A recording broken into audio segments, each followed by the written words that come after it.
안녕하세요. 전은광입니다. 전우치는 영화로도 제작되었는데요. 저도 참 재밌게 봤던 기억이 있습니다. 실존 인물을 영화로 만들었다고 하는데요. 조선시대에 작자 미상의 소설 견우치전이라는 것이 있었습니다. 실존 인물 전우치를 주인공으로 홍길동전을 모방해서 지은 소설이었는데요. 홍길동과 마찬가지로 전우치 또한 의적으로 묘사되어 있습니다. 전우치전에서는 전우치가 여우의 구슬을 삼키고 도력을 얻었다고 하는데요. 전우치 설화에서는 여우에게서 신서, 즉 신의 책을 받고 도력을 얻었다고 되어 있더군요. 전우치전에서 전우치는 세금사라는 절에서 여우와 친합하는 야한 얘기도 포함되어 있습니다. 도술로 소란을 일으키고 임금을 속이기도 하며 도술로 어지럽게 꼬인 송사를 해결하기도 하는 등 민인의 억울한 한을 풀어주는데요. 영화 전우치와 비슷하죠. 영화가 소설 전우치전을 원작으로 만들어진 것 같습니다. 그렇다면 문헌에는 전우치가 어떻게 기록되어 있을까요?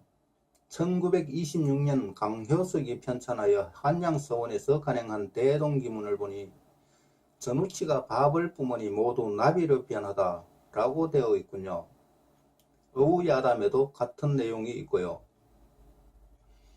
이와 비슷한 내용은 남사고 설화에도 나오는데요. 남사고가 보리밥을 뿜으니 모두 벌로 변하여 풍신수길의 얼굴을 쏘았다는 내용이었습니다. 그런데 대동기문은 전우치가 밥을 뿜으니 모두 나비로 변한 일이 명종소 때 있었던 일로 기록하고 있네요. 명종은 조선 제13대 왕으로 1545년에서 1567년까지 재위했는데요. 선대왕은 인종이었고 명종의 위인은 선조가 물려받았습니다. 그러니까 전우치도 남사고와 비슷한 시기에 활동했다고 볼 수 있겠네요. 조선 후기 학자 이덕무 문집인 천장관전서의 한죽당 서필에는 전우치는 담양인이다 라고 기록되어 있는데요. 전우치 본관이 담양이라는 뜻입니다. 저희 조상입니다. 전우치는 담양인이다. 어린 시절을 절에서 글을 읽었는데 하루는 중이 술 한 항아리를 빚어놓고는 그에게 잘 간수하라고 하고 산을 내려갔다. 그 중에 여러 날에 암자에 돌아와서 술 항아리를 보니 술은 없고 술집기만 남아 있었다. 그러자 중이 우치에게 술을 훔쳐 마셨다고 책망하였다. 그러나 우치는 결백을 밝힐 길이 없었다. 이렇게 되자 우치는 할 수 없이 중에게 부탁하기를 술을 다시 한 항아리 빚어 놓으면 내가 틀림없이 도둑을 잡겠습니다 하니 중이 우치의 말대로 따라 다시 술을 빚어 넣었다. 그런데 술이 막 익어갈 무렵에 우치가 지켜보니 흰 기운이 무지개와 같이 창문 틈으로 들어와 술 항아리 입에 박혀있고 술 냄새가 솔솔 풍기는 것이었다. 우치는 흰 기운이 일어난 곳을 찾아 따라가 보았는데 그 기운이 앞산 바위 구멍으로 이어졌고 그 바위 구멍 입구에는 커다란 흰 여우가 술에 취해서 졸고 있었다. 우치는 밧줄로 그 여우의 주둥이와 네 다리를 꽁꽁 묶어 짊어지고 돌아와서 암자의 대들보에 달아놓고 아무 일 없었던 것처럼 글을 읽었다. 얼마 있자 여우가 술에서 깨어나 사람의 말로 설피 하소연하기를 만약 나를 놓아준다면 마땅히 당신에게 큰 보답을 하겠소 하므로 우치가 나에게 무슨 물건으로 보답하겠느냐 그리고 또 내가 도망간다면 어떡한단 말이냐 그러니 너를 죽여서 마음을 시원하게 하는 것만 같지 못하다 라고 했다. 그 말을 들은 여우가 나에게 요술을 하는 비결책이 있는데 그 책을 바위 구멍 속에 감추어둬소. 그 책을 당신에게 줄 것이니 속는 셈치고 나를 밧줄로 메어서 그대로 놓아 바위 구멍 속으로 들어가게 해보시오. 그랬다가 만약 나오지 않거든 그때 그 밧줄을 끌어내서 나를 죽여도 넣지 않을 것이오 했다. 우치는 여우 말대로 했는데 여우가 한 권의 신서를 가지고 나와 바쳤다. 우치가 여우를 놓아주고 그 책을 펴보니 모두 다 신령의 법술과 비전의 주문이므로 부적을 쓸 때 사용하는 광물인 주사를 갈아 그 책의 내용 중 쉽게 깨칠 만한 것을 수십 가지 점 찍어 놓았다. 그런데 얼마 있다가 그의 집 늙은 종이 머리를 풀어헤치고 통곡하며 와서 그의 아버지의 부엄을 전하는 것이었다. 우치가 보던 책을 버리고 창왕이 문 밖을 나가니 늙은 종은 간 곳이 없었다. 우치는 그제야 요망한 여우에게 홀림당한 것을 깨닫고 그 길로 들어가 여우가 준 비결책을 챙겨보니 주사로 점 찍어 놓은 것만 남고 나머지는 여우가 다 도려가고 없었다. 우치는 그 후에 환술로 세상에 이름을 날리게 되었는데 그것은 다 주사로 점 찍었던 수십 가지 속에서 사용된 것이라고 한다.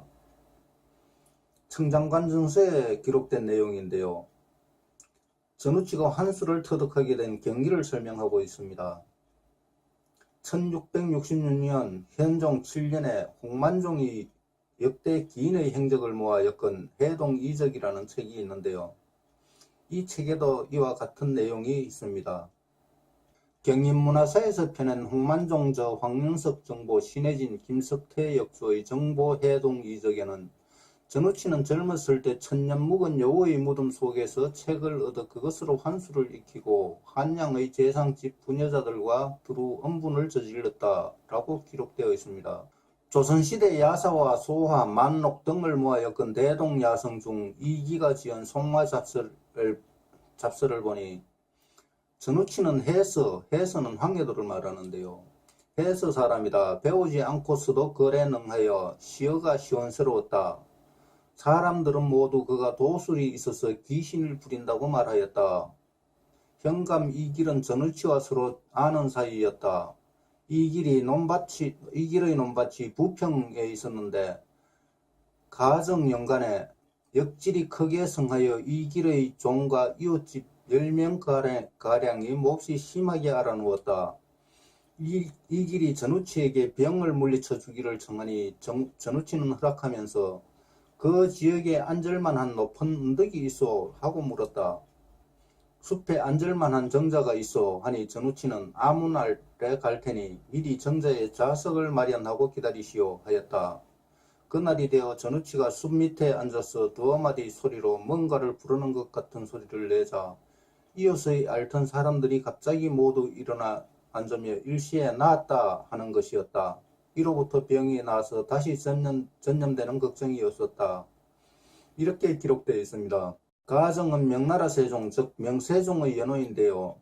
조선 중종 7년인 1522년부터 명종 22년이자 선조 적인년인 1567년까지 제위했으니 대동기문의 기록과 비슷합니다. 허균의 문집 성소부부고에 전우치에 대한 간단한 기록과 함께 시가 실려 있습니다. 우사 전우치는 사람들의 말에 신선이 되어 올라갔다고 하며 그의 시는 매우 청월하다.